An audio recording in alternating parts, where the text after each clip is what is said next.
सोलोंथाइखौ बाद होनानै कोनो हाबाफारियानो कमप्लिट जाया।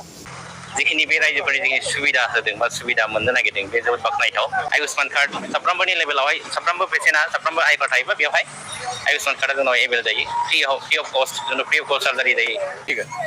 गतिके दस्रा गारि सोलायनांनाय नङा। बे गारियाव ग्लास मोखाङाव लिरनाय थागोन क'क्राझार मेडिकेल कलेज। किसुमान बाथ्राखौ बिथांमोना आंखौ बुंनो थिननायलाय आं किसु बाथ्राफोरखौ आं बुंनो गोनां जादों।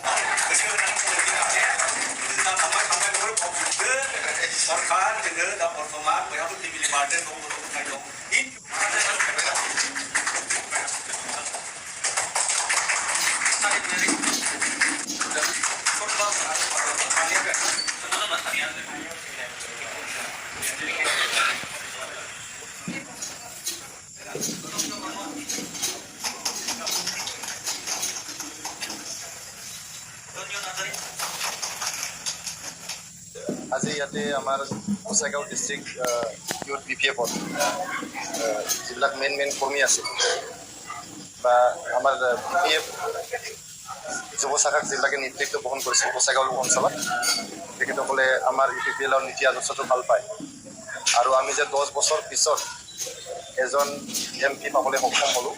এটা মেইন ষ্ট্ৰীম চিন্তাধাৰা, মুখ্য ধাৰাৰ চিন্তাধাৰা কৰা এজন MP পালোঁ UPPL দলৰ তৰফৰ পৰা। আমি যে জিকিলোঁ MP ইলেকশ্যনটো, গতিকে এইটো ভাল পাই পেলাই আমাৰ BPF দলৰ যুৱ শাখাৰ কৰ্মীবিলাক গোসাইগাঁৱত দলে বলে আহি পেলাই আজি যোগদান কৰিছে। বহুত আৰু আহিবলগীয়া আছে। বহুত আমাৰ BPF-ৰ এটা কৰ্মী, স্পেচিয়েলি যুৱ শাখাৰ আমাৰ যিখিনি কৰ্মীসকল তেখেতসকলে আমাৰ UPPL-ত যোগদান কৰিবলৈ যোগাযোগ কৰি আছে গোসাইগাঁও অঞ্চলত। আপোনালোকে দেখা পাব গোসাইগাঁও অঞ্চলত লাহে লাহেকৈ ইয়াতে BPF-ৰ সংগঠন নাথাকিব। নাই 12 जुन बुधबार खालि आं BTR-नि CM प्रमद बर' सारखौ लोगो हमनो थांदोंमोन आरो लोगो हमनायनि गुबै थांखियानो जादोंमोन जे आंहा आगोलाव BPF-नि दिनाव स्किम मावनाय दंमोन 40 लाखनि। बे स्किमनि बिलनि थाखाय आङो प्रमद सारजों सावरायनो होनना थांनायावनो बिथांमोना आंखौ जर जबस्तियै जइन जाहोदोंमोन आरो आं बिथांमोनखौ बुंखादोंमोन आंथ' दिनै जइन जानो होननानै फैयाखै, आं खालि सावरायनोसो फैदों।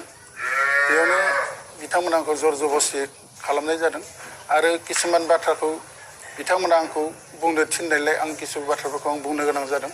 जेरै आं BPF-खौ गाज्रि मोननानै आं दिनै UPPL-आव जइन जाबाय, बे बाथ्राखौ बिथांमोनानो बुंनो होदोंमोन। बेखायनो आङो दिनै आगोलावबो आं BPF-नि गोबां खामानि मावबोबाय हिसाबै दिनै आं BPF-खौनो गारनो हाया। बेखायनो आं दिनै फिन BPF-आवनो फैफिननानै आगोलनि बायसायैनो खामानि मावगोन होननानै आं दिनै BPF-आव फैफिननाय जाबाय। सोलोंथाइया मोनसे हारि समाज आरो देशनि सिनस्रि। सोलोंथाइखौ बाद होनानै कोनो हाबाफारियानो कमप्लिट जाया। दा बेखायनो BTC-नि जि रिसेन्ट जि बाजेट, बे बाजेटआव दाबो कमप्लिट जि मोनसे ब्रेकआपखौ जोङो नुवाखै, खिन्थु बाजेट फिगाराव बिथांमोना सोलोंथाइ बिफानाव जथेस्थ' हमदों। जोङो वेलकाम खालामदों आरो बिथांमोननि जि मोननैसो हाबाफारि जे मिशन सुपार 50 बड'फानि मुङाव इन्जिनियारिं, मेडिकेल बा APSC, UPSC, स्पेसियेलि इन्जिनियारिं आरो मेडिकेलाव जथेस्थ' साक्सेस रिपर्टखौ नुदों। APSC-आवबो नुदों। UPSC बेलायाव फैबाय थानाय 1-2 बोसोराव जुदि साक्सेस रेटखौ नुयोबा बे जोंनि थाखाय गोजोनथाव जागोन। खिन्थु दाबो जोंनि LP school, ME school, high स्कुलाव टिचार एपइन्टमेन्टनि बेलायाव आसाम आरो BTR-आव जथेस्थ' खालि जानानै दङ। गोदान रिटायार्ड डेट भेकेन्सि ओंखारदों। बेनि मोनसे पलिसिखौ गोख्रैनो लानांगौ। मेडिकेल कलेजावहाय टटेल 20टा डिपार्टमेन्ट रानिं जानानै दं। मेडिसिन, सार्जारि, गाइनी, अबथ्रालजि, INT बिदि लानानै टटेल 20टा। दा बेयाव मा रोखोम जेरै गुबैयै कमन मानसिफ्रा ट्रिटमेन्ट बुङोबा जेरै सार्जारिनि लाइनावहाय जेरै जिखिनि नर्मेल सार्जारि, गलब्लाडारनि सार्जारि, एपेन्डिक्सनि सार्जारि, किडनि अन्थाइनि सार्जारि, जेरैहाय हिन्जावफोरनि जिथु सार्जारि माने गाइनेकलजिकेल इसु जेरैहाय मानेखौ इउटेरासनि अपारेशन बा ब्रेस्टनि अपारेशन आरो मानेखौ नर्मेल सिजारियान सेक्सनाथ' दैलि सिजारियान सेक्सनाथ' नर्मेल डेलिभारि आरो हारानि बेगेंनि जिथु सार्जारि, बिगुरनि बेमार, मेगननि बेमार आरो ENT बेफोर गासिबोनि सुबिदा दंजोबो आरो बेफोर सार्भिसखौ जोंनावहाय अलरेडि बुंलांखाबाय दहाय टटेल 91 जोंनावहाय दायो टटेल 91 फेकाल्टि दं आरो बिसोर गासिबो रेजिस्ट्रारनिफ्राय लाबोनाय डेम'स्ट्रेटनिफ्राय लानानै एसिस्टेन्ट प्रफेसार, डिग्री लेभेल दं।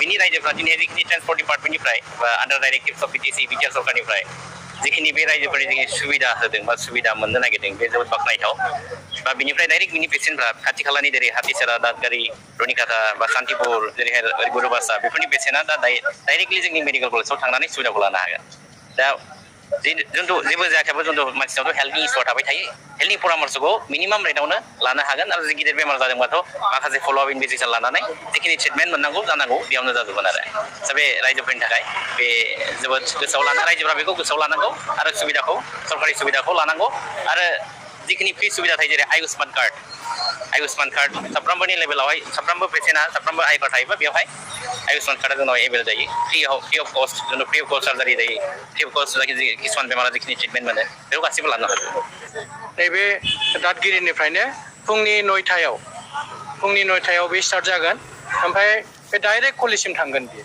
कलेजसिम थांनानै टाउनाव ओंखारहैगोन आरो फैनायावबो मेडिकेल कलेज जानानै नैबेसिम फैगोन गतिके दस्रा गारि सोलायनांनाय नङा बे गारियाव ग्लास मोखाङाव लिरनाय थागोन क'क्राझार मेडिकेल कलेज गोजा रङै माने बेनार लिरनाय थागोन बे बेनार लिरनाय गारियाव डाइरेक्ट जिरायबानो बे डाइरेक्ट माने क'क्राझार मेडिकेल कलेजाव सहैखाबाय आरो